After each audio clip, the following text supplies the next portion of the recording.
The Ocean Decade Laboratories provides an international platform to intensify efforts and support actions for innovative and interactive ocean science. There will be a total of 7 laboratories whose topics are oriented towards the Ocean Decade outcomes. Each laboratory is a self-contained event and consists of 2 parts: a core event and several satellite activities. While the core event will be organized by the First International Ocean Decade Conference, a diverse range of satellite activities will be hosted by stakeholders interested in engaging in the Ocean Decade from all over the world. The satellite activities will take place within a time frame of 48 hours. The ultimate aim is to provide a wide array of interaction and networking opportunities. Do you have an idea for a possible workshop, exhibition, or other satellite activity? Apply to our call for online sessions on the event website. Once the 2-day Ocean Decade Laboratory is ended, its outcomes will be summarized in a final virtual wrap-up. Until it all starts again for the next of the 7 Ocean Decade outcomes.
Hello everyone, good afternoon here in Europe, good morning in other parts of the world, good night wherever you are, but anyway, a very warm welcome to our wrap-up of the very first Ocean Decade Laboratory, an inspiring and engaging ocean. That is the Ocean Decade Outcome 7, where society understands and values the ocean. We had a very, very busy day yesterday with a core event. We had 14 satellite activities already and innovation workshops, and we try and bring all of that together now in this wrap-up session in the next 90 minutes. Here at the core event, of course, we explored emotional connection to the ocean, how this can be used to drive change, very important.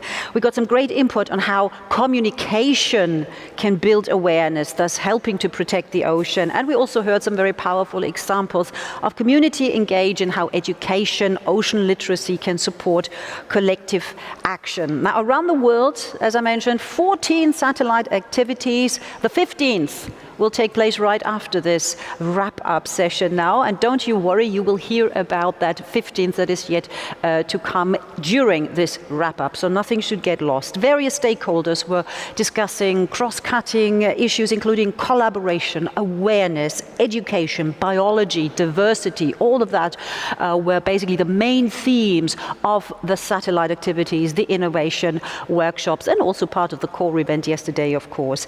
Many of you were participating participating pretty much around the clock over the last 24 hours. And even if you tried hard, you will not have been able to participate in all the activities because they sort of took place simultaneously, which is why we're here now, to bring it all together so that nothing is lost and that we're all on the same page. We will hear from various session and workshop hosts who will basically share with us what was said and what solutions were found during their sessions. And again, just like yesterday, you still use the same platform. You can participate predominantly by using the chat function, because there will be a Q&A session, and I'm happy to forward your questions to the speakers if you submit them.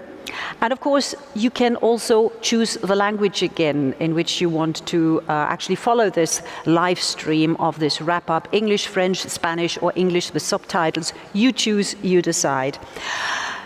I'm absolutely delighted that I'm allowed to have a co-moderator for this wrap-up session, and as someone who is extremely dedicated, obviously, to the ocean herself.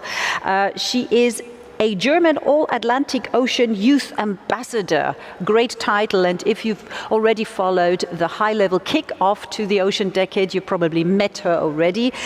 Fiona Elaine Strasser is my co-moderator, and here she is. She joins us from the Azores. I think it's a few hours later there right now, isn't it, Fiona?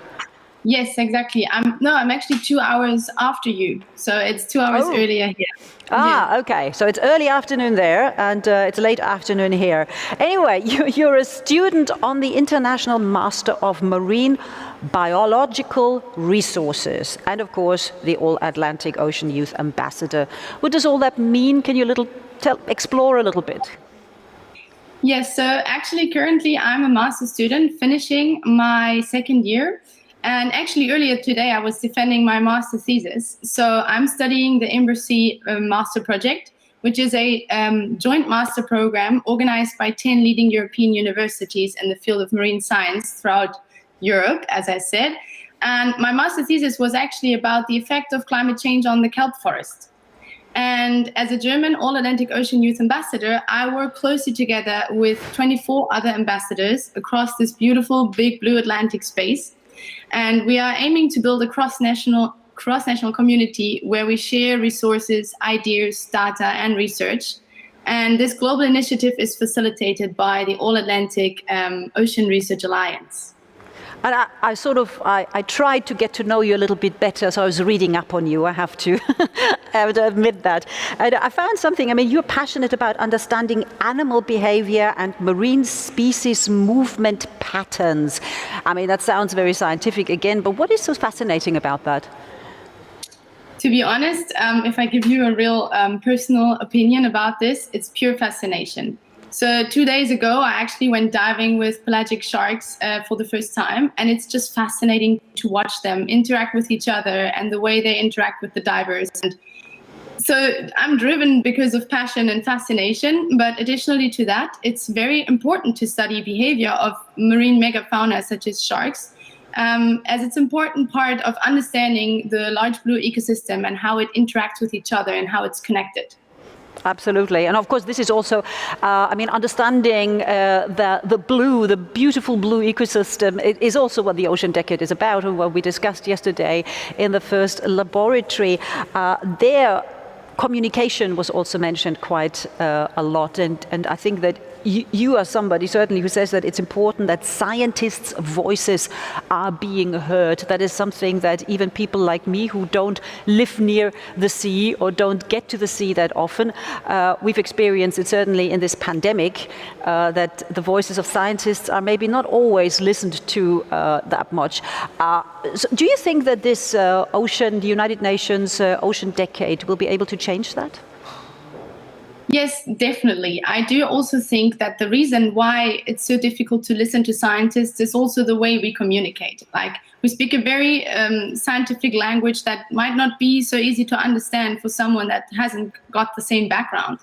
So I do think that the UN Ocean Decade also kind of like puts the focus on marine scientists and the ocean in general, and gives the attention that's needed to turn the tides also for our future. And that's why I think it's really nice to see now with the Ocean Decade that we really get a big focus on this whole idea of marine scientists and how we can influence this and how we have to influence and also change our behaviors to then look forward after these 10 years to see if we can continue like this. Exactly. I mean, right now, 10 years, it looks like forever. But if I remember 10 years back, I'm like, oh, it's nothing. It's nothing. So we really have to pull all our forces and really join all our forces in order to get this moving. And yesterday, of course, was already a big day for that, and because we're here to recap not just the core event, but also the satellite activities and the innovation workshops, but one step at a time. The core event, it was a little bit more than 3 hours. I certainly noticed it standing for more than 3 hours, noticed it with my feet, but there were so many interesting things being said, and it's hard to remember it all, which is why we prepared a video which we would like to share with you now. The most important moments and the most memorable moments of yesterday's core event, of the first Ocean Decade Laboratory and Inspiring and Engaging Ocean, in a video now.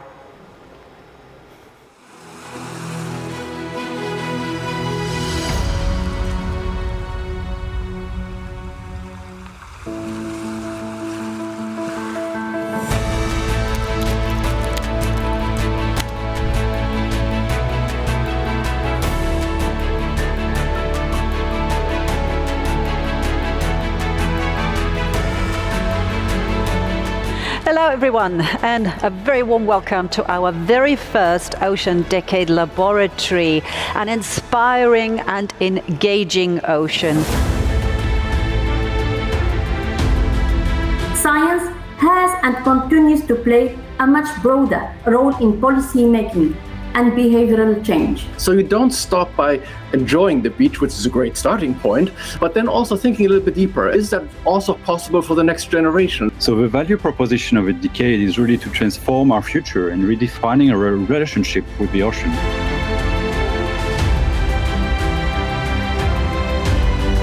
We're needing to understand that, how we can get people to care and inspire, and a system is not just about the knowledge, it's very much about connecting to those spaces.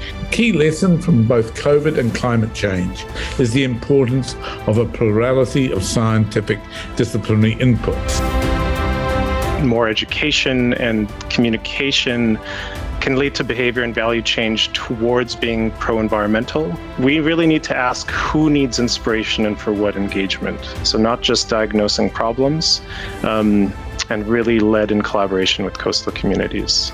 The question is, can you actually measure people's connection to the ocean so that we can see the change that was instilled by our initiatives? Can you measure that? But yeah, there's more work to be done to really understand how we can measure change in that emotional connection.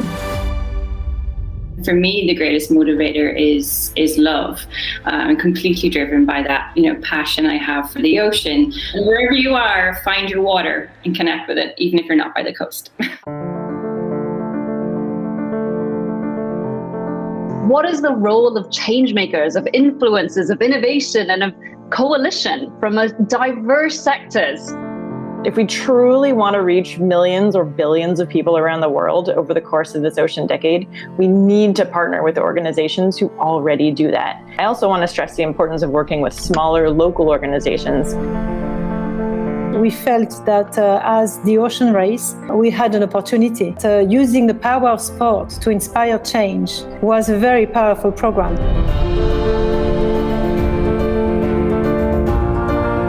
We've selected the cream of the crop to be able to make sure that no one is left behind. No matter how far we are from each other, we all speak the language of ocean, and we can all play our parts, the smallest and the largest ways possible. We face harsh realities, and the language of science and policy often do not reach our ears because they're not addressing our needs.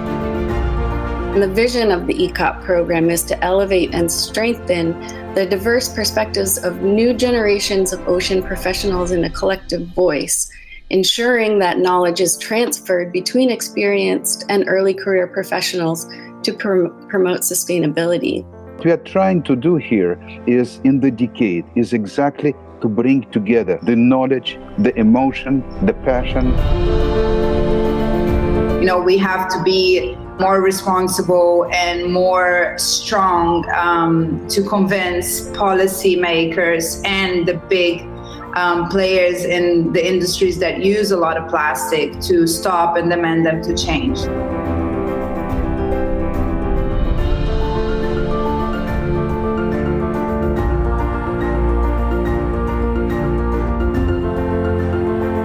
Now, this really brings us to the end of the first Ocean Decade Laboratory.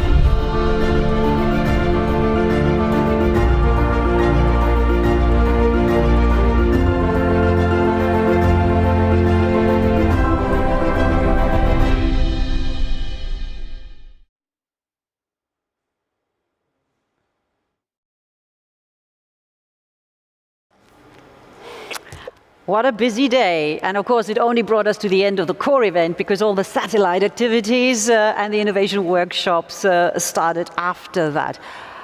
Reviewing this, I mean, amazing, the passion of everybody involved, so many powerful people there. Fiona, how did you experience this core event yesterday? Well, to me, it was absolutely fascinating. It was super nice to see, especially yesterday in the core event as well, just to see how many people are ready to engage and to join their forces to create significant impact and change the way humanity perceives the ocean. So personally, it really gave me a sense of hope because there are people and we all care and we can unite and we can actually make this work. So yeah, there's great energy and great motivation.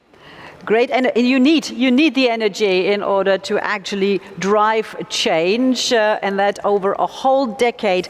So I know that there were quite a lot of people actually also busy on our interactive wall. I'm not quite sure if we have a screenshot, but I do have a few sort of comments that I thought really sort of encapsulated also the emotions that were going on yesterday. There was on the interactive wall where basically the question was something like, how can we reach our goal, or what needs to be done in order to fulfill the vision of the Ocean Decade. And there we have, I think it would be helpful to have a spokesperson, just like space exploration in a way, has in Dr. Neil deGrasse Tyson. I believe he is successful in helping people engage with space science, and it would be wonderful if we had someone doing the same for the ocean and marine biology. Something like that was mentioned yesterday also during one of the panels.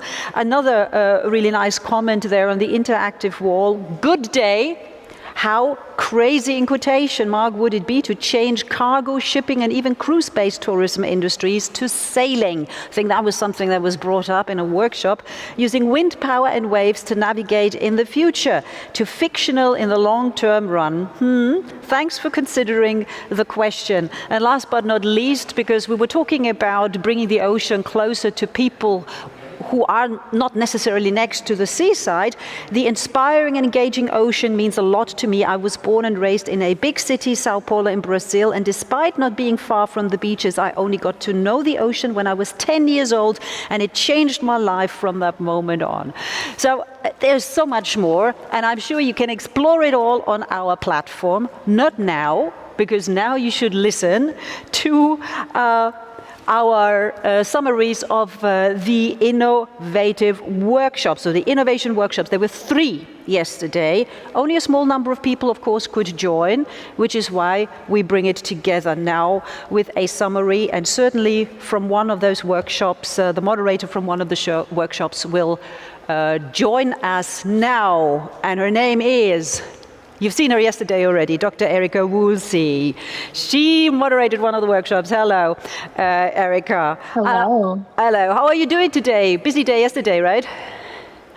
Oh, it was inspiring and engaging. That's what it should be. I know that the workshop that you moderated, basically, they all covered sort of the same questions. What do we need? Where are we? And what is missing? What can we do? What is next? That was the big scope. Let's clarify it and bring it down to some details. What answers, what solutions did your workshop come up with? Well, I felt very privileged to be part of that virtual discussion because we had a broad range of perspectives from all around the world. We had participants from Mexico, Venezuela, the Philippines, the UK, the US, Bangladesh. And what was really wonderful is that despite all of those geographical differences, we had a lot of agreement in terms of what was needed to overcome Decade Challenge 10 and aim for Decade Challenge 7 to create that inspiring, engaging ocean and change humanity's relationship with the ocean. We were also graphically recorded by Barbara Schneider. So if that image is available, definitely check it out. She did beautiful work. Yeah, we look at it together with you in just a moment. We look at it. Perfect. Yes. So here we have one of the main themes we saw was the importance of education, both formal and informal learning, and how we design and create systems that teach about the importance of the ocean in traditional educational systems, as well as other places like museums and aquariums. There was also a discussion of the need for more governance to address basic needs of people depending on where they are and what their actual needs are, rather than having a one-size-fits-all solution. And we also stressed the importance of transdisciplinary and the co-creation of solutions with communities. And that led into a really wonderful discussion of the importance of learning from indigenous cultures and taking all of that ancient wisdom to sustainably manage marine resources and to have a meaningful long-term connection with the ocean. Great. And the discussion, I can take you all sorts of directions. It was just really wonderful and inspiring and a real privilege to be a part of. I mean, this is a piece of art, what I'm seeing here. Fiona, when you look at this graphic recording, what thoughts go through your mind? Well, I really loved that Dr. Weasley mentioned education, because if I look at my own past and my first and secondary education, I mean, I come from the south of Germany. There is no ocean anywhere near. And nevertheless, we are all very connected to the ocean. So I think, especially also in the countries that are far away from the ocean, should still educate students and children about the importance of the ocean and the ocean ecosystem for the whole planet. So I really love that you brought that up, and I'm really curious what would be the next steps in actually bringing this into action. And it was a very diverse workshop, Erica. I mean, when you mentioned all the different countries, I mean, with all these very different cultural backgrounds, and I mean, this is obviously what the satellite activities are also aiming at, to get all those different backgrounds and bring them together. But because I see something here with barriers, and open up for the broad view on this, was there also some friction? Did you? It's maybe a negative word, but where it just didn't fit. Well, the word barriers does sound like a negative word, but it's actually really wonderful tool to generate solutions, is to identify and understand what the existing barriers are, because we have to know it to overcome it, right? And so it started with the discussion of language. And yes, language is a huge barrier when it comes to engagement of ocean science and ocean conservation. And we had a number of participants in Central and South America who were mentioning that it was hard to find ocean literacy content in Spanish. And so we talked about how, we have that need for partnerships and translation of language, as well as culture, and as well as basic needs and the differences in communities. And that led into a really wonderful discussion of other barriers that are involved in Challenge 10, and that includes generational barriers. So between different generations in families can have a different view of the ocean. That also reminds me of the notion of shifting baselines, that we have a short collective memory between generations of what's happening to our ecosystems. We also had class and socioeconomic status, which is a big barrier to ocean access, especially if you live far from the coast. And in order to breathe underwater, you need equipment and training, and things like visibility. We also talked about gender being a barrier to ocean access in a lot of ways. Issues with data being a barrier because there's a lot of siloing of data, lack of data sharing. And so we talked about the need for more open access collaboration. And when it came to those years, it actually ignited a lot of ideas and solutions in terms of how to better communicate and how we can better collaborate. Brilliant. We could go on and on and on, but Erika, you'll be back because we will have a Q&A session shortly after 2 other innovation workshops, or actually fairly soon. But we do have another graphic recording, actually 2. We have 2 more graphic recordings. So Erika, thank you very much for sharing with us the innovation workshop that you were a moderator of. And this is, I think, the workshop. I've made some notes, so I'm not completely out of the loop there. But this is the workshop that was moderated by Dr. Francesca Santoro. And this is the graphic recording we see here. So Fiona, you can study it. I can see something about make the invisible visible. What is your interpretation of that? I think it really fits well with just below on the right where it says bring all those experience and ideas to the people. So for some people, the ocean and generally what happens underwater might be invisible. And in the way that you can make it visible for everybody, I think the greatest way is to actually share and reach out and share your passion, show the people what it looks like. I don't know, if you take your camera on the water and you can make some videos and just go out and share it, and some people might be inspired from that. So I think that's a very nice outcome here, because this is also a way of communicating. Absolutely. And I've sort of, they had in this workshop also something about, will we be able to realize our vision? And then they had a chance to say yes because or no because. And I have the good news that the yes because, there were more yes because answers than no because answers. So that is already encouraging.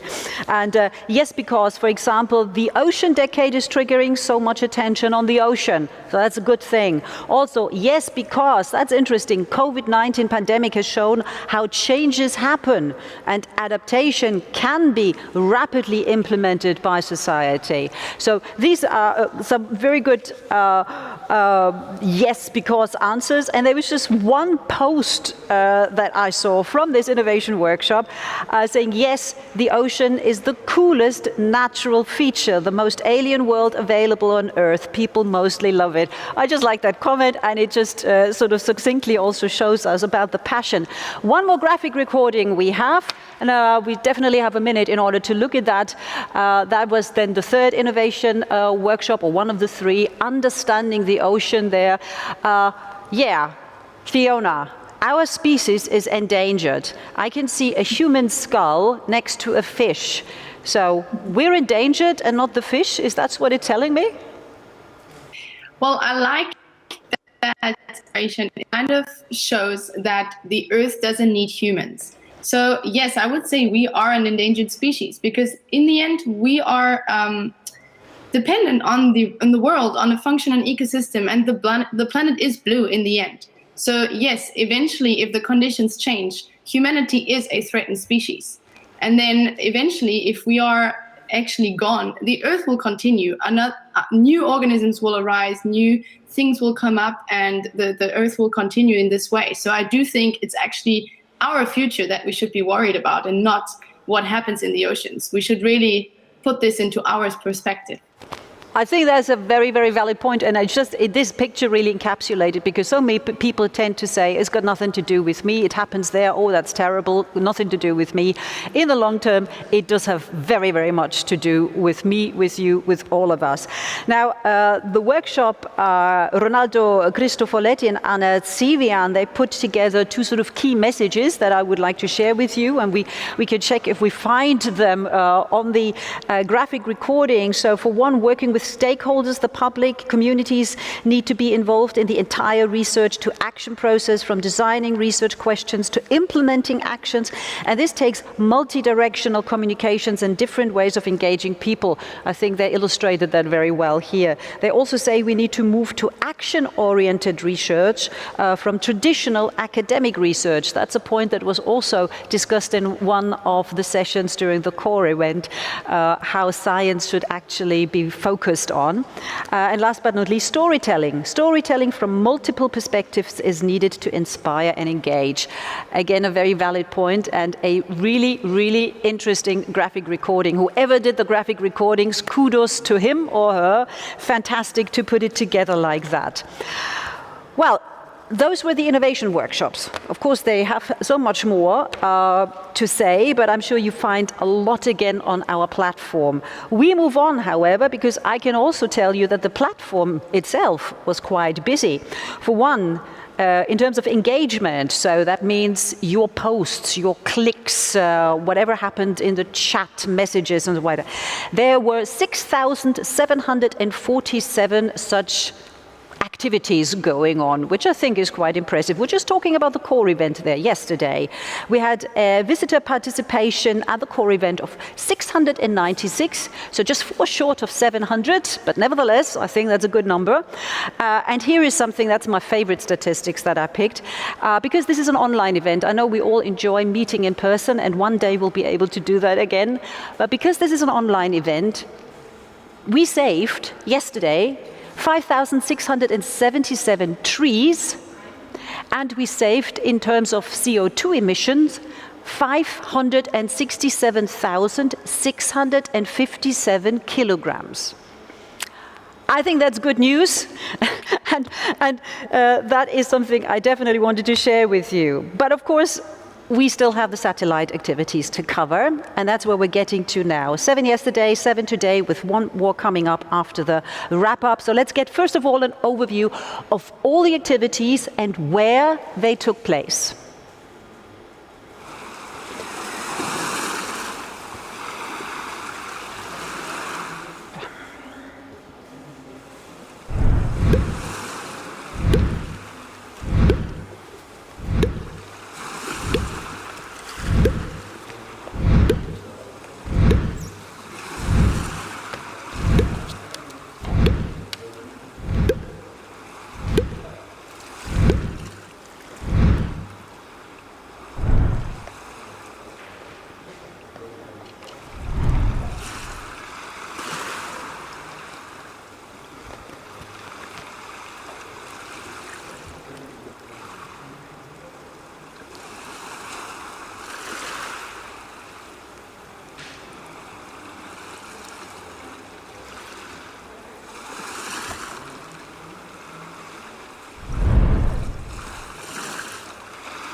Satellite activities around the world so far, covering different time zones. You just saw the map, different languages, different regional, local experience and ideas all coming together there about our relationship to the ocean. And we now will pick just 3 out of those satellite activities and look at them more closely. And I know that the first one is about basically collaboration. Fiona, collaboration is key, isn't it? Yeah, that's for sure. I mean,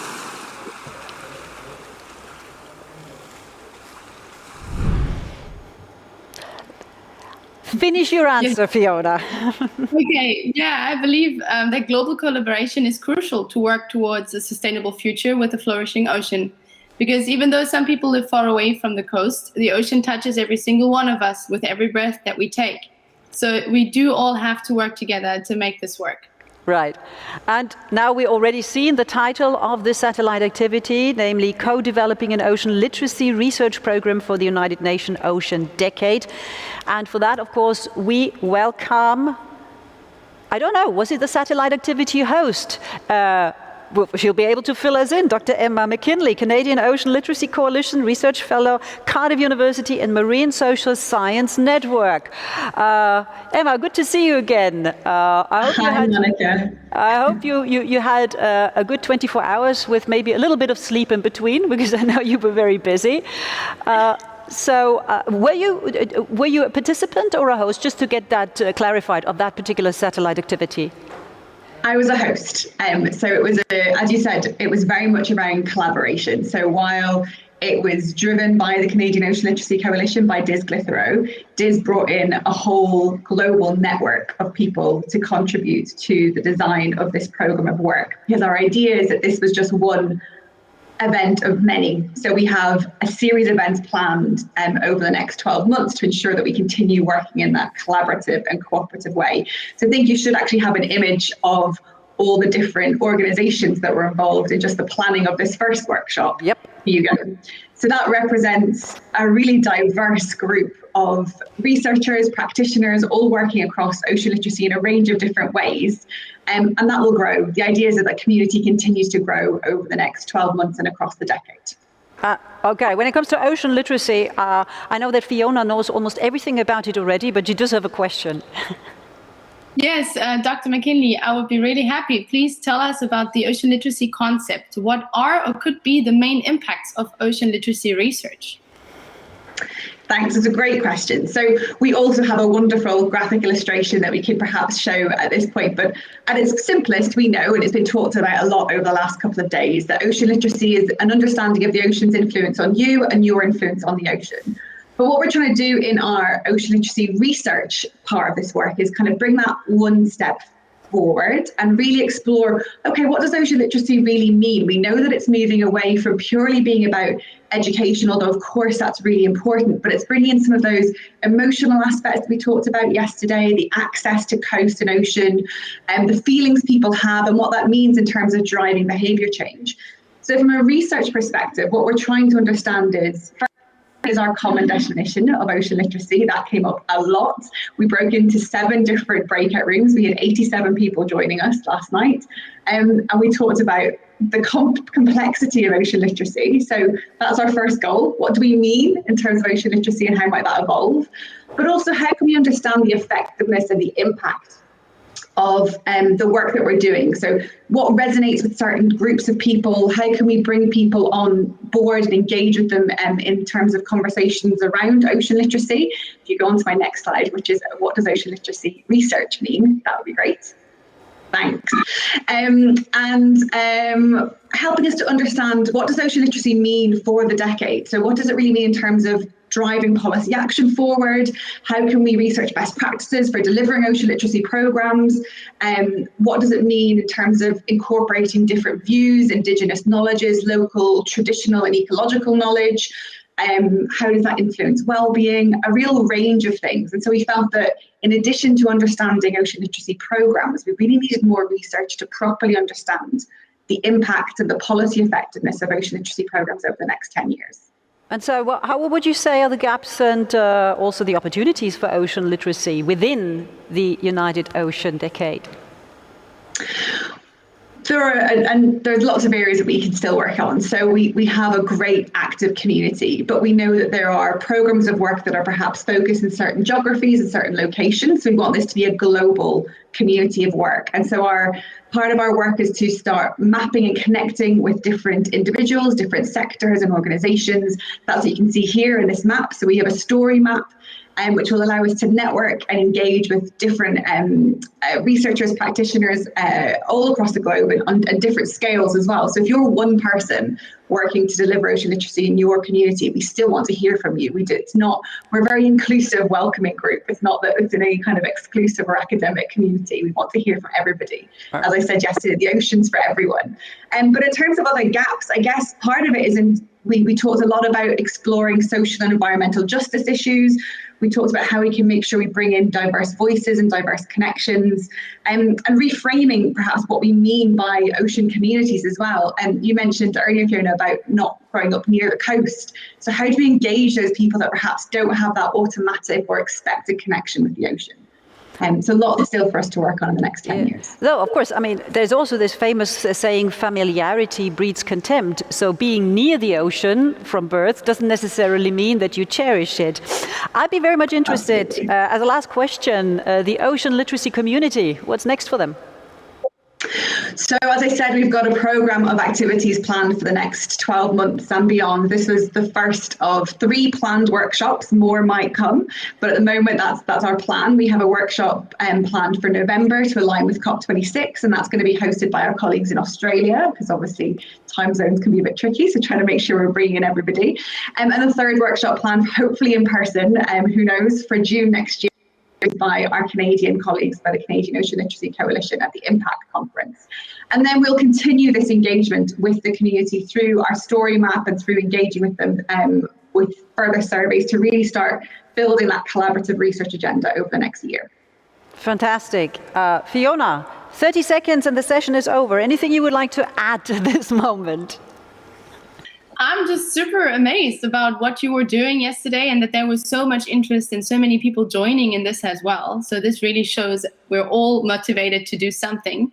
And yeah, I'm very looking forward to seeing what's happening next and where we're going. Yeah, great. Make sure you sign up to the map. Okay, Emma, I got it wrong. I said Erica is part of the Q&A. That was a mistake. Sorry, Erica. Emma, you'll be part of the Q&A, so we'll see you again in just a moment. In the meantime, thank you, Emma, because we move on to the next satellite activity that focuses on the topic of awareness, fashion for the ocean.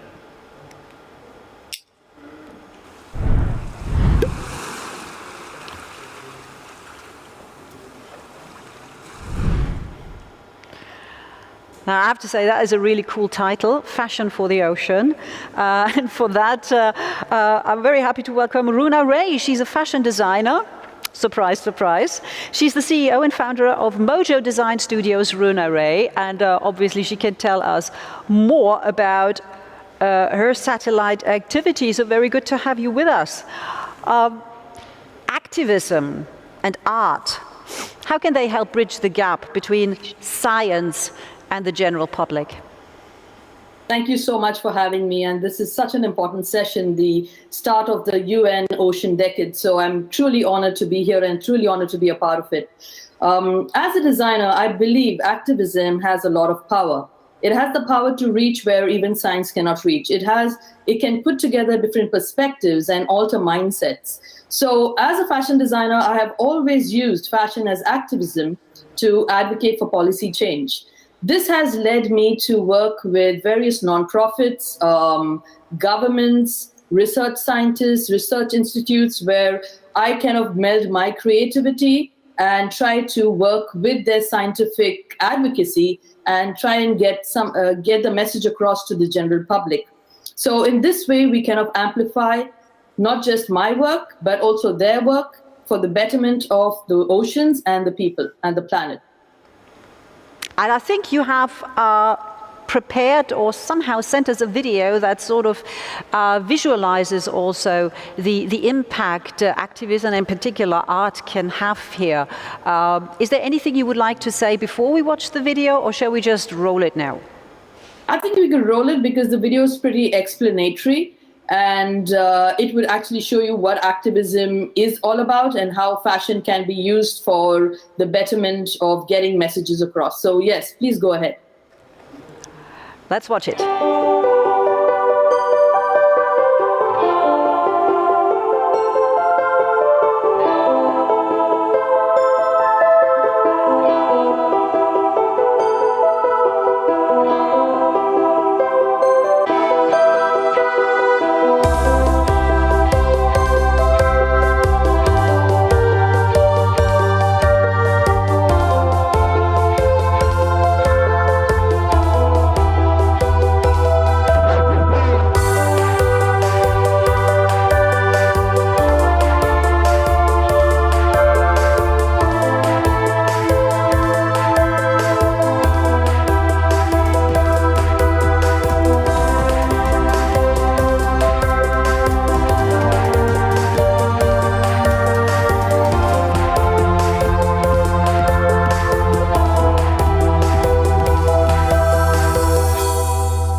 Well, fantastic. I mean, activism as part of fashion and art, a really nice, interesting combination. Fiona, I'm sure you'd like to pick Runa's brain a little bit more. Yeah, I'm super inspired by this. I never thought about fashion being a tool to use for activism and ocean advocacy. And I would like to ask you, so how do you think can fashion help women in coastal communities and as well bridge the gap, the gender gap?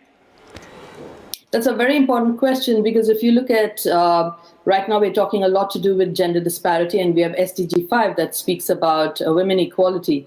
So in the fashion industry, you have majority of the women who are working. And at the same time, if you look at coastal communities, most of them have this problem because of environmental racism, mostly caused, a lot of it caused because of textile dyeing. And we've got like I think it's around 96% of natural fabrics that are dyed synthetically. So while these communities face these problems, they also face another problem when it comes to commercial fishing practices and the marine litter and the debris that's left behind. So what we do is we work with certain NGOs and we get these women to come together where they kind of repurpose fishing nets. We teach them to kind of create them into fruit bags that could be taken back into the industry. And at the same time, we also teach them techniques in the fashion industry, because we use a lot of indigenous techniques which they could probably use and understand how detrimental the fashion industry is to the environment and what they could do to make changes for it accordingly. So using also these nature-based materials and also, if you like, recycling from what I've seen there, is not only helping bridge the gender gap, because it actually includes, it's a very inclusive process, but it also ultimately helps to save the ocean, doesn't it? Yes, absolutely. And the entire family gets to know what needs to be done when it comes to these techniques, and they take it across, and it's like, you know, handing it down from one generation to another, which I think is really important. Well, Runa Ray, fantastic fashion. I hope. Do you also export to Berlin? I'd love to get my hands on one of your dresses or coats or maybe T-shirts for the next laboratory. I mean, it's really wonderful. Yes, of course, definitely. You can check out my website called runaray.com, and I work mostly with the New York Fashion Week. And you just showcased the seaweed clothes, which you can't wear, but it's a part of the activism. So that was made out of seaweed. So yes, please stay tuned. Well, thank you so much. Thank you so much also, obviously, for presenting this fantastic satellite activity about fashion. Who would have thought? Thank you. Thank you so much. And that already brings us to a third satellite activity. And just in case you see me waving around, I have a new friend, a fly that found its way here into the studio and likes to be close. The next satellite activity is focused on biology. We Are Ocean Vancouver. And now somebody will correct me probably right afterwards about the pronunciation. Sees Whizzes Ocean Botany.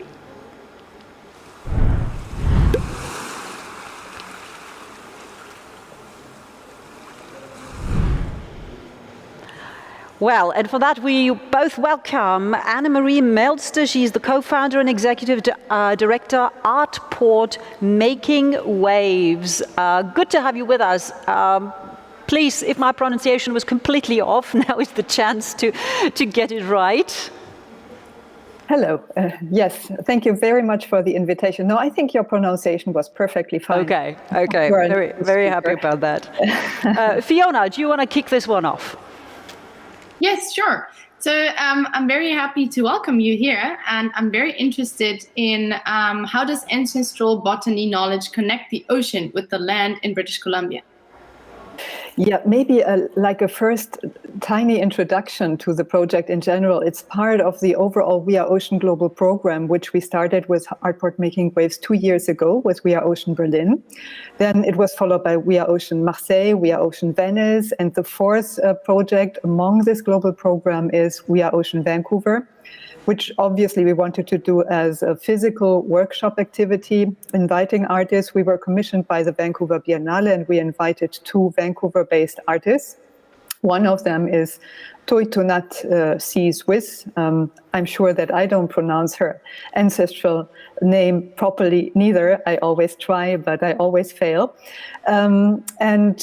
Instead of doing physical, artistic, interdisciplinary workshops, we had to move everything into a hybrid format. And one of those, in the We Are Ocean Global program, obviously we connect art, science, and education, and we speak about ocean literacy in the different parts of the world, always with local artists, and we really try to focus on the indigenous voice. So ancestral knowledge is really important for us.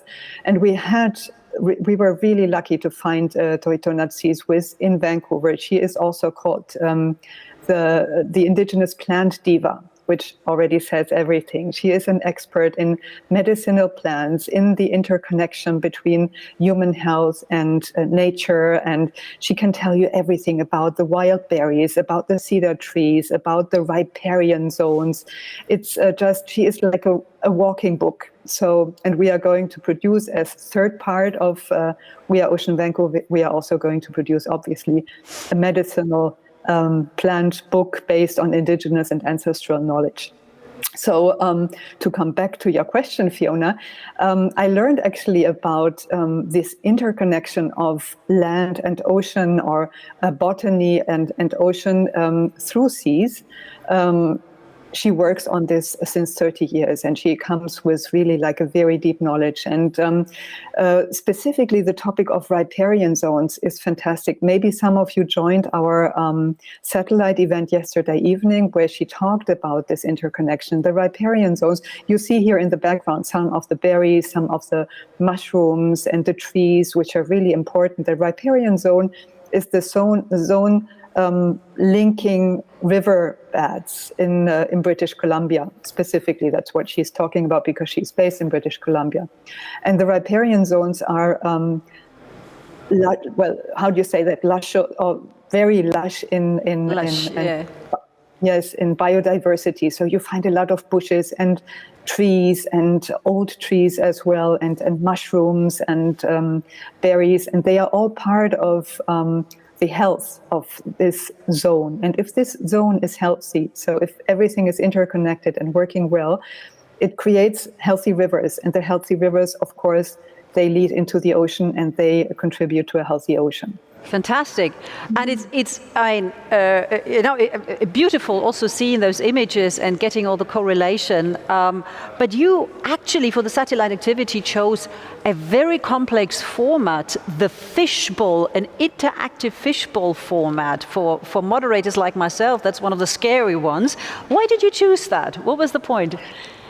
Well, we love to include the audience. We don't want to give monologues, because you know that the attention span today is very short due to our modern life, and specifically in online formats, it's difficult to get specifically the audience, the young audience, on board. And among scientists, that's different. Of course, you attend a conference and you are always concentrated. And we chose the fishbowl discussion format in general, also in physical events, because we want to give the voice also to the young people who attend the meetings, the conferences.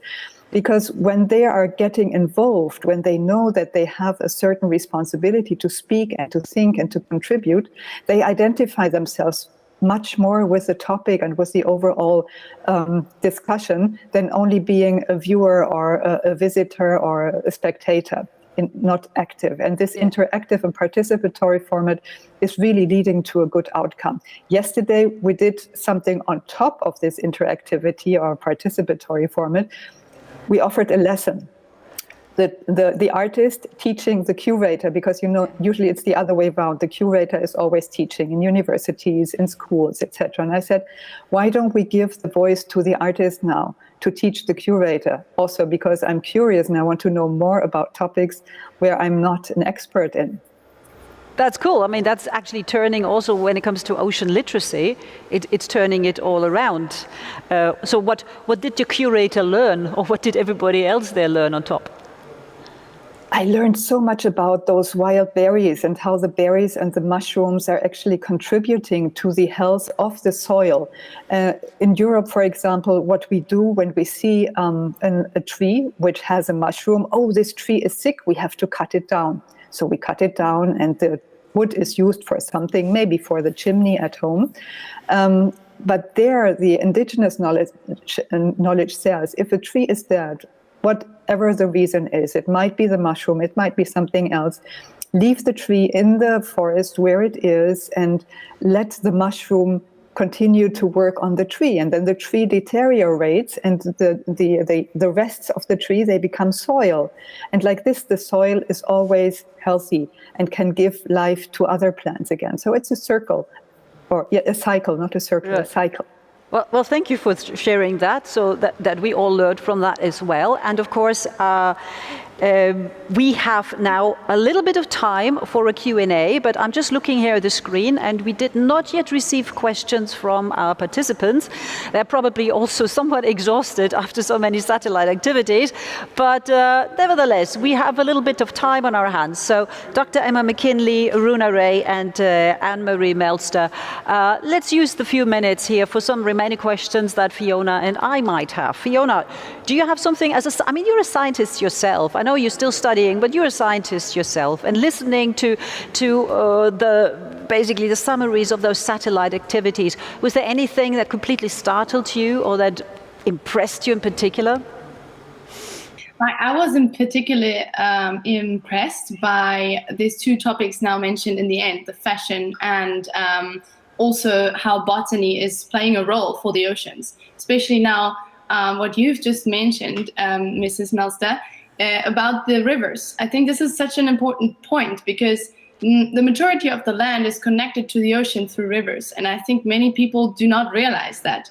It's the same with the plastic. That's how plastic reaches the ocean as a primary source. Like, it really goes there straight away. And just the same way it could be bad, the same way it could be positive as well. If we make sure that we have clean and healthy rivers, we are significantly contributing to a healthy ocean.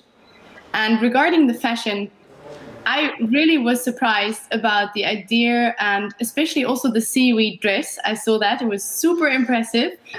Specifically also because I saw in your video that you mentioned that trees are very efficient in carbon sequestration, and they grow and they take the carbon out of the soil. And seaweed is doing the same thing. However, what's so special about this is that seaweed is such a fast-growing organism, marine organism. So they are very efficient in sequestering carbon. And if we can make use of this in the fashion industry, we're not only using it as activism, we can even bring it to the people, and we can also act against climate change because we are actually efficiently sequestering carbon. I see Emma nodding there a lot. I mean, Emma, Anne-Marie and Runa, when you were listening to each other's presentations of the satellite activities, was there something where you felt, wow, I wasn't aware of that? Or is there something where you feel, thank God they covered that, because this is such a bone, Emma? Yeah, so for me, the big thing really is that idea of connecting the ocean to the whole system. And I think that's where things like the rivers, as Fiona just mentioned, the plants, the botany across our whole landscape and the whole catchment to coast kind of idea is really crucial. Because although so many people do live around the coast, global coastlines, lots of people don't. And even if they do, they maybe can't access them in the same sorts of ways. It's not the same kind of equitable and equal access for various reasons. And so I think really creating that whole system connection and recognizing that the ocean is affected by everything is key. And I'm so glad that came up in this summary session. And also I love the idea of fashion being how we connect with people, because it's something that we all do. Like, we all are connected in that way, and I think it's such a leveler. So I think that both of those were really important for me. I could just say that there is a comment. We need more scientific journalism to translate all the scientific language to other non-scientific public. That is actually something that Fiona and I were discussing just before this wrap-up starts, because I'm always confronted with this again and again. And it is really covering a topic that is so difficult for people to get their heads around, and to break it down, make it tangible for them. In your capacities, do you work with scientists, with media journalists, with science journalists? Do you have experience there? Any approaches that perhaps you would recommend? Runa, yep, Anne-Marie. Not really with journalists, of course, as well, but our focus and our main stakeholders are the artists and the scientists. And since 16 years, we are working to bring those two experts together. So actually, the artists are the translators, so to say, the journalists of the scientists. Now, of course, in the last 5 years, it has been breaking up, and the scientists, you are coming out of your silo and you want to share your knowledge. But 10, 15 years ago, it was still very difficult to break up this nutshell. And our artists, they are really strongly collaborating with the scientists, and we invited them like many years ago already to do that.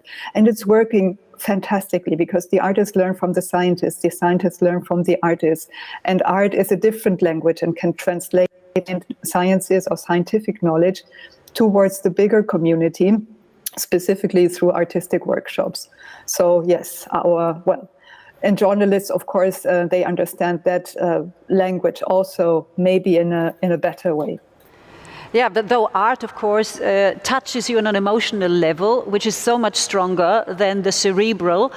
And to find the right balance there, I think that is the trick, because emotion only, you won't find any solution. We just all hug and love each other, but that won't save the planet or the ocean per se. This was the first round of satellite activities that we had as part of the first laboratory. And there is a question, actually, that's interesting, that's a question for Dr. McKinley.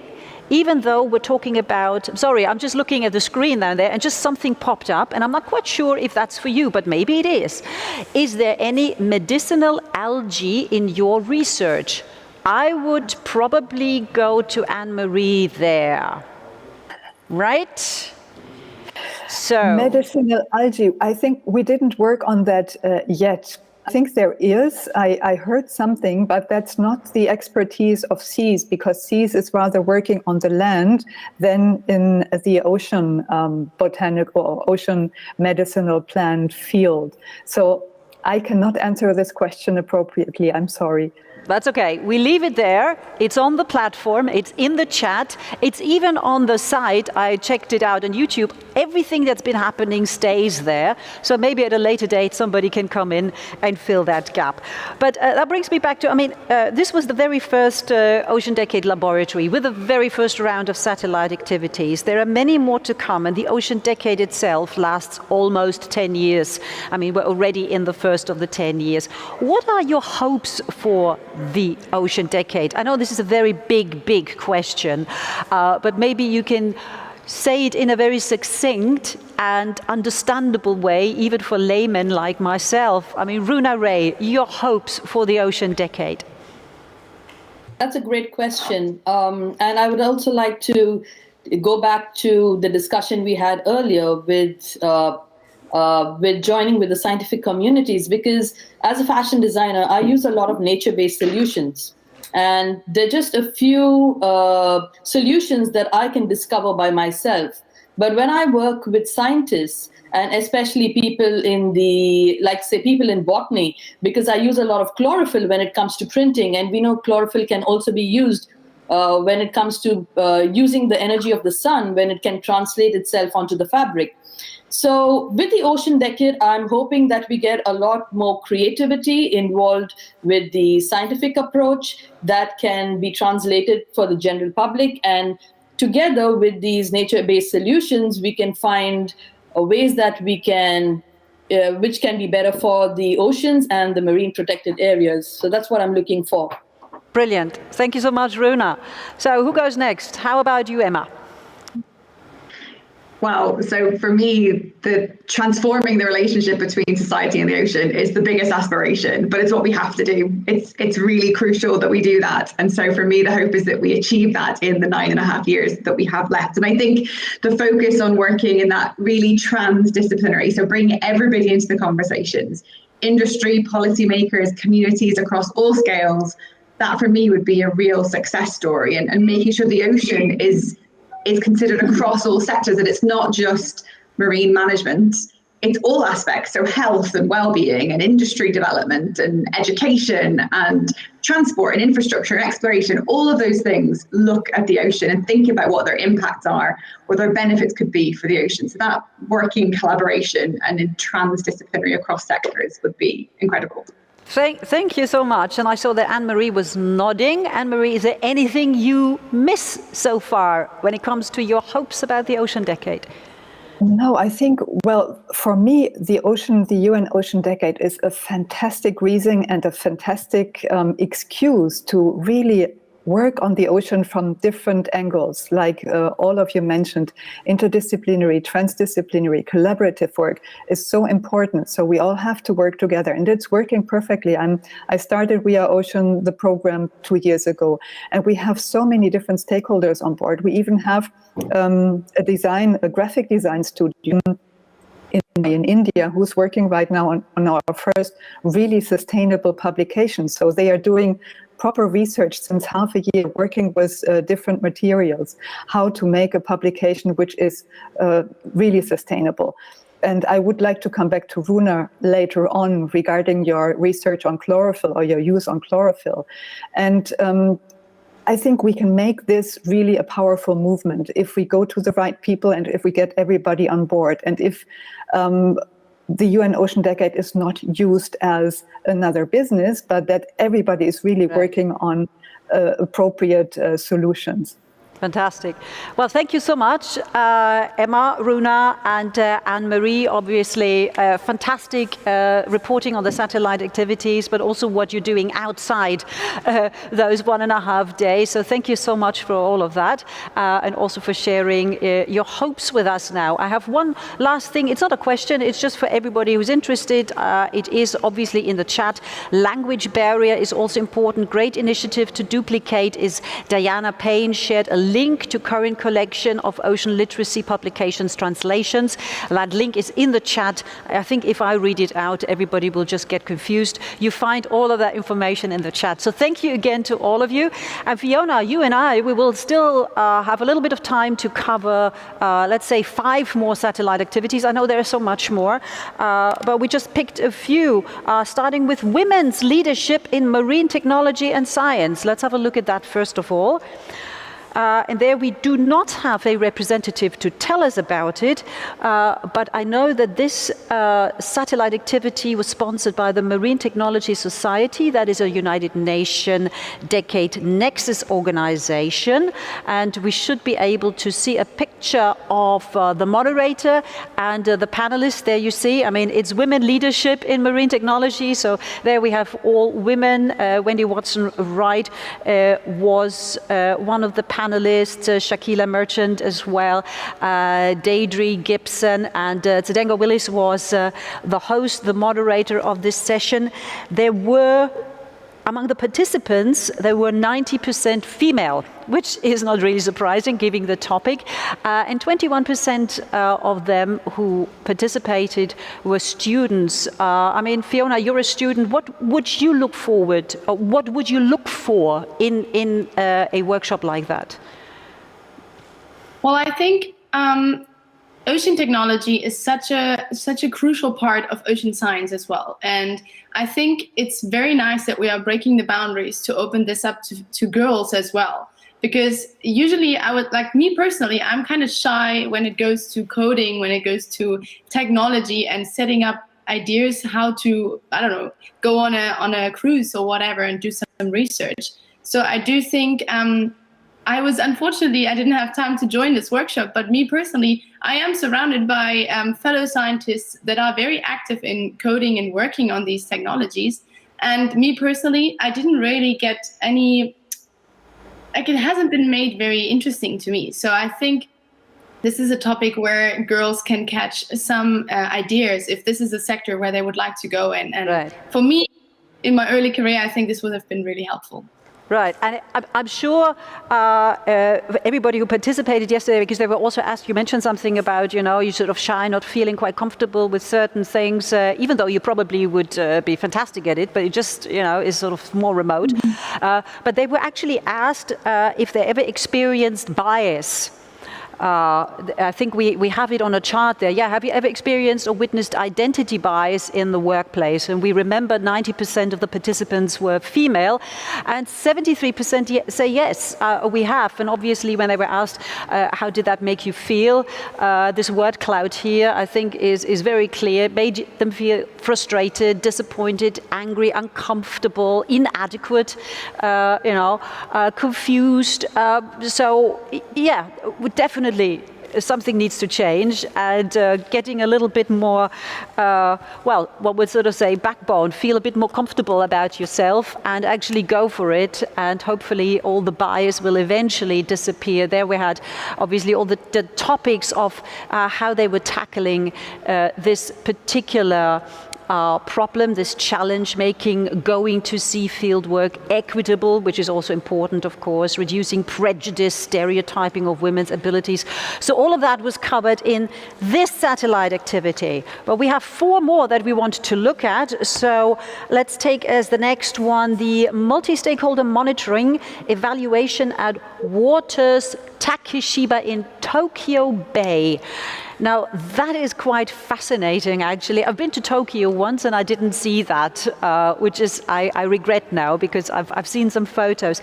Now, in this satellite activity, the participants were to learn more about the history of the connection between the sea and the people, to understand the impact that people have on the sea, evaluate the fostering of value of the relationship between the sea and people, and collaborate with international marine educators to promote ocean literacy. And all of that in the context of a fantastic project, namely the Waters Takeshiba, and we do have a really nice picture there. So this is an artificially created, if you like, sort of seaside in Tokyo, with a beach, which is fantastic, but it serves a purpose. Tokyo has an imperial palace against the sea, 2 rivers surround it, a huge forest has been constructed in the upstream vicinity of these 2 rivers.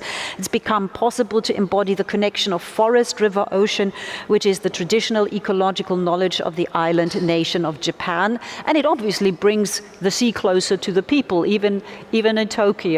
So yeah, that's something to visit next time if I ever make it into that region again. We have scientists for ocean literacy. Now, we talked about ocean literacy already. That is obviously something that runs through like a red thread, but is absolutely crucial. And obviously, this is also where education gets into it. That we have these beautiful pictures that they shared with us here, taken at the Seafest in Galway, Ireland, with Ocean Literacy Network. Again, of course, trying to reach out to the youngest and bring the sea close to them at an early age. That's when we learn the most. And here we see a picture again, a sort of classroom scene activities on the International Day of Women and Girls in Science at the Oceanographic Center of Malaga in Spain. So again, some fantastic activities. People we need for the ocean we want was the title of another satellite activity. It's also something that was mentioned several times yesterday. Who do you want for the ocean we want, Fiona? Excuse me, can you repeat that question? People we need for the ocean we want. What people do we need?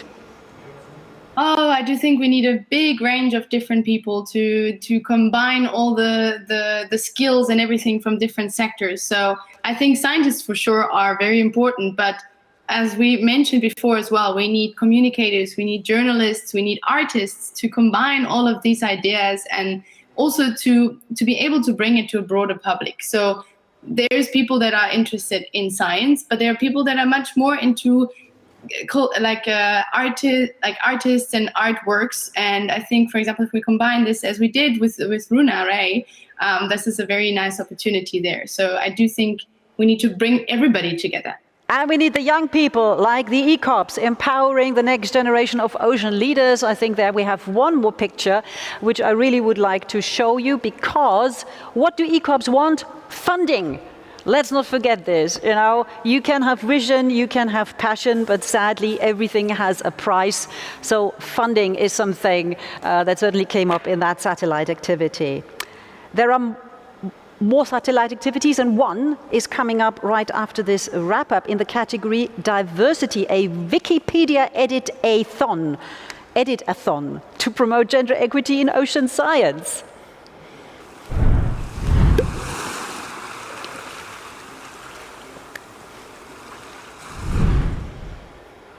So that's happening right away after this. And here we will welcome, and there she is, Andrea White, Senior Science Advisor in the Ocean Decade Office at Fisheries and Ocean Canada. Good to have you with us. So this satellite activity has yet to unfold. What can we expect? It's going to be really exciting. Fisheries and Oceans Canada, in partnership with Ingenium, which is Canada's network of science and tech museums, the Canadian Commission for UNESCO, and the Marine Technology Society, are hosting this Wikipedia-thon, as you mentioned. And that's exactly what it sounds like. We're going to be creating and editing Wikipedia pages in order to increase the amount of online content featuring women and non-binary individuals in ocean science. So participants at our event will be walked through a training session on how to edit Wikipedia. They'll receive their official Wikipedia editor credentials. And we also have a panel of incredible speakers lined up who will share their stories and hopefully inspire our participants to engage by getting online and start bridging that digital gender gap. Fantastic. And Andrea, don't be disappointed right now. I just have to keep an eye on the clock because I know there's one more speaker who will have to catch the train. No problem. And if we miss that, then then I'm in trouble. I know you brought a video that also says a lot. So let's have a look at the video to dive deeper into the topic of diversity.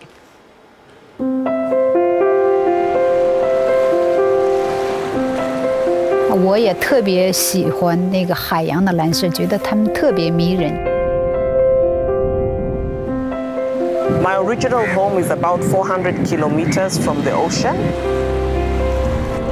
My first clam digging harvest, my dad asked me what time is low tide, and I hadn't an answer for him because I didn't know what he meant and I didn't know why it was important. Para mí, yo nací en una isla, así que eso era que nosotros estábamos alrededor de agua siempre. Tenía preguntas siempre de qué yo estaba viendo. J'aimais déjà la mer et pourtant je n'ai jamais pensé à poursuivre un parcours dans ce domaine parce que je ne voyais pas de possibilités pour moi.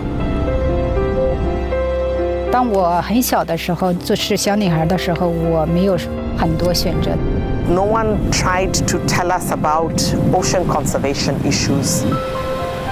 I knew that I wanted to go into science, but my parents had never encountered a scientist. If they heard of one, it was probably a man. الكل كان مبهور ومتفاجئ إن في مرأة بحرينية تعمل في هاي المجال لأن تخصص علوم البحار نادر وغير شائع. دائما أحس إن لازم أشتغل 1000 مرة أكثر من الرجال والأجانب على أساس أثبت نفسي. The bosun, he actually took a piece of chalk and he drew a line and he said, no women behind this line because we would be a distraction. В моей области гораздо больше женщин на более низших позициях, однако руководителями проектов чаще всего бывают мужчины, потому что женщинам часто приходится выбирать между полевой работой и семьей. I also have to be an advocate for myself, and sometimes that's really scary, and other times it's really lonely. Hi, my name is Ren, and my pronouns are they, them. De verdad no he visto muchas personas cuando yo era chiquita que se veían como yo, que yo tenía que ser esa persona. There is just so much trans and queer behavior in the ocean, and that's been really beautiful to see the ocean reflect back to me what I see in myself. The ocean doesn't follow the binary that we put onto society. И когда люди чувствуют свою причастность к охране океана, они более ответственно относятся. 他们有不同的学习背景，研究背景，有不同的文化，不同的宗教。Et on sait que ce qu'on fait sur une île va impacter forcément les autres îles. I would like to raise the next generation of women leaders because in 10 years, they'll be the ones that are doing the most exciting research. I hope that our kids have the opportunities that we have today. I want to be that person that I feel like I need right now, that I can call on as an example of someone who's important in our field. Yo no solo soy científica, soy latina, soy una mujer. Si yo lo puedo hacer, tú lo puedes hacer.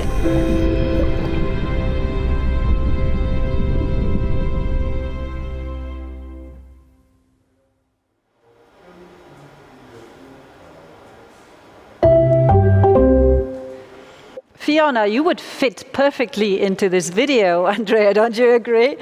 Well, I'm sure, I mean, when it comes to gender equity in ocean science, if this is what this satellite activity is about, Fiona, I'm sure you have at least one question for Andrea.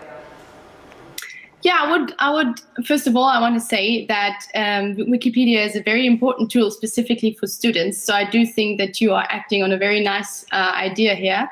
And what are your 3 messages and what's your target group for this coming up satellite activity? Sure.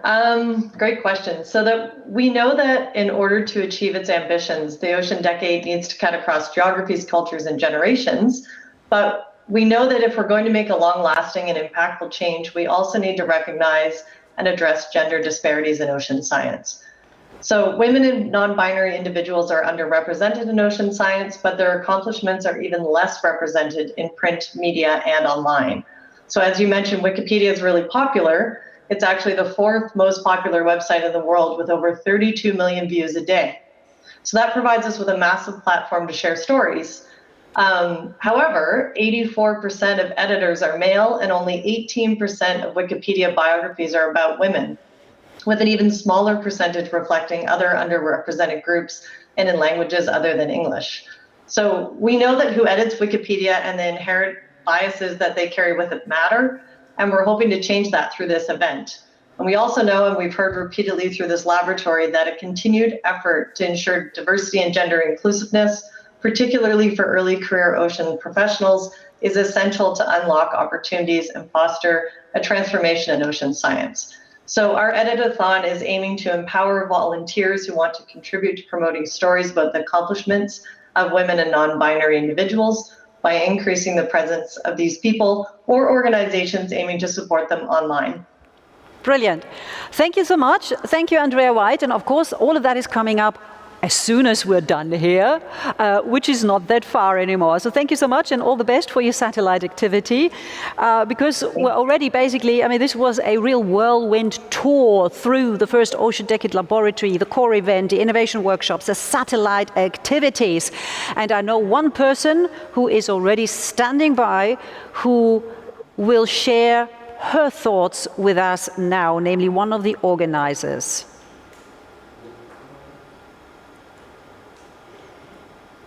And there she is. There she is, Alison Clausen, of course, Program Specialist at the Marine Policy and Regional Coordination Section of the Intergovernmental Oceanographic Commission of UNESCO. Alison, I know there is an awful lot of preparatory work ahead of the first Ocean Decade Laboratory. Your final thoughts, how would you summarize it? Well, first of all, good afternoon, good morning to everyone. It's a pleasure to be here, but I'm just gobsmacked is the word I would use. I don't know how that translates, but this has been such an amazing event. I remember probably about a year ago, talking with colleagues in the German Ministry of Education and Research, thinking about how we could pull something together that would give room to these voices all around the world in different languages and different time zones. zones, really trying to, live the decade's motto of leave no one behind. And we came up with this crazy idea of core events and satellite activities. Would anyone want to do this? Is this going to work? There were so many questions, and here we are. And what an amazing wealth. I mean, already in the core event yesterday, and I hope everybody, or most of you got to see at least part of that. And then these satellite events. I mean, what fantastic examples of the enthusiasm, of the energy that is out there for the Ocean Decade. As one of the people that's been involved in the preparation and now the implementation, we couldn't ask for more. And I think the Editathon sounds amazing. I hope that many of you will be able to stay around for that as well. Okay, with all the thoughts that went into it beforehand and thinking about these crazy ideas, now that we've had the first ocean laboratory, you think it's okay to continue with the others as planned? It's worth doing it? Look, if the community is willing to continue participating, yes, definitely. We've had, it's only been things have still been going on over the last 24 hours. It's only been a short time, but we've had some incredible feedback as well. I know the numbers of viewers in the core event and then the satellite activities have been very high. We've had a lot of emails over the last few weeks as well, people understanding now what the laboratory sort of looks like, how they can get involved. We've, of course, have the different decade actions that have been endorsed and are starting to get underway, and they're very keen to have these laboratories as a platform to showcase what they're doing as well and spark new connections and partnerships. So I hope everybody's still willing to take this crazy ride with us, because I think it's something that can only help, spark that convening and that bringing together of diverse actors that we need to make the decade a success. Well, fantastic, Alison. Then let it all sink in and digest. And of course, in 2 months from now, there'll be the next Ocean Decade Laboratory, and we'll go into that in just a moment. So thank you so much, Alison Clausen, for sharing your thoughts with us on this. Thank you. Thank you, Monica.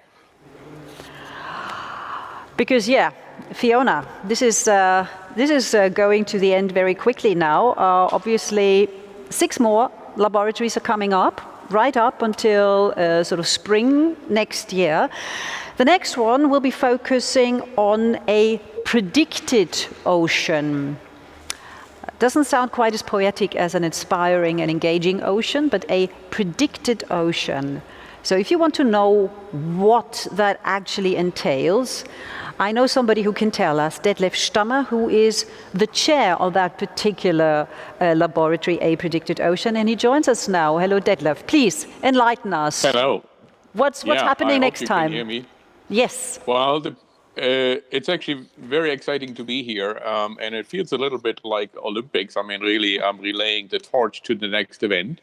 And it is true, it's the next laboratory is on the predicted ocean. It's an outcome of the decade, and it goes back to the enormous impact of the ocean that it has on the planet. And so this relates to food resources, to environment, and other significant components of our life. And we have heard already several indications or references to this over the last hour or two. And so if we just focus, for instance, on the ocean's role in the Earth system or in the climate, it has a memory. It has, in fact, an enormous amount of water. It stores CO2, other things, and so nutrients, carbon. And so it plays a big role. And also for the biogeochemistry, for the ecosystems, for the health of the ocean, for the coastal systems and so forth. And so if it comes back now, what is a predicted ocean? The ocean is actually changing, in particular if it comes to climate change. And of course, knowing the ocean today is not good enough for the future. It's not good enough for society. It's not good enough for the stakeholders. And so the predicted ocean is really about the predicting the ocean, its behavior, its role in the entire system, and what can be used by society and stakeholders. That's really what it is about and where we are. And so the big questions that will be addressed, for instance, is what is the benefit of a predicted ocean? I mean, it relates to a question that you asked. What are the compelling issues that we need to address over the next 10 years? I mean, you asked the question, where do we want to be at the end of the decade? it's really a part of the laboratory as well. What is the state of our science and where are our gaps? What do we need to do to better predict, at the end, better predict climate, better predict waves, better predict shipping, or fishing or other things? And so one really should remember that the ocean plays a big role in many aspects of our lives, but we definitely want to know how this is shaping up in the future. And this is what this laboratory is about. What's the benefit? What do we still need to do to be better? And this laboratory, first of all, it takes place in September 15-16. It will start with a core event, and then it will enter into the satellites, as we have seen here the last 2 days.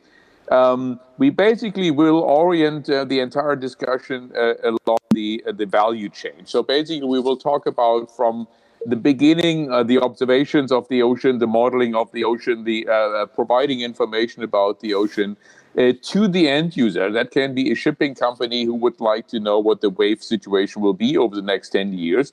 It can be also people on low-lying islands who wants to know what is actually sea level going to do over the next decades or centuries.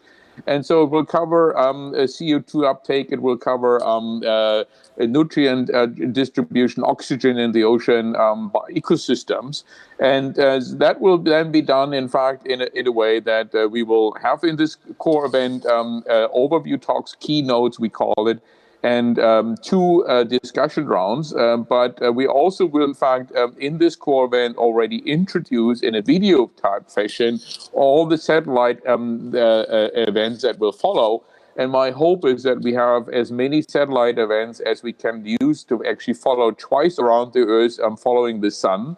That we also bring in at all time zones the individual contributions from around the world into this activity. And so this is in a nutshell what will come in 2 months from now, and I hope to see you all there. Well, Detlef, when I listen to you now, not only does it sound really interesting, very exciting actually, the next one, but I think you have your work cut out in 2 months to get all of that prepared and done. So this is going to be a great laboratory. You said September 15th, 16th, so people should note that down in their diaries already to make sure that they're available for the Second Ocean Laboratory, a predicted ocean. Detlef, thank you so much for this. And of course, thank you. To thank Fiona for being my co-moderator in this quite dynamic wrap-up, 90 minutes to try and encapsulate everything that's happened within the last 24 hours. Fiona, do you have some final thoughts, something you would like to share with us? First of all, I want to say I really enjoyed every conversation we had today, and I think we did a really great job here. And I am convinced that every single workshop and satellite activity represents an individual way of communicating the importance of our oceans and marine science to the general public. And we are definitely getting step by step closer to spanning the bridge between science and society so that we all understand how important the ocean is for our blue planet. Thank you, Fiona. And I should share one last thought that was mentioned on the chat as part of this laboratory, an inspiring and engaging ocean, where communication skills were mentioned several times.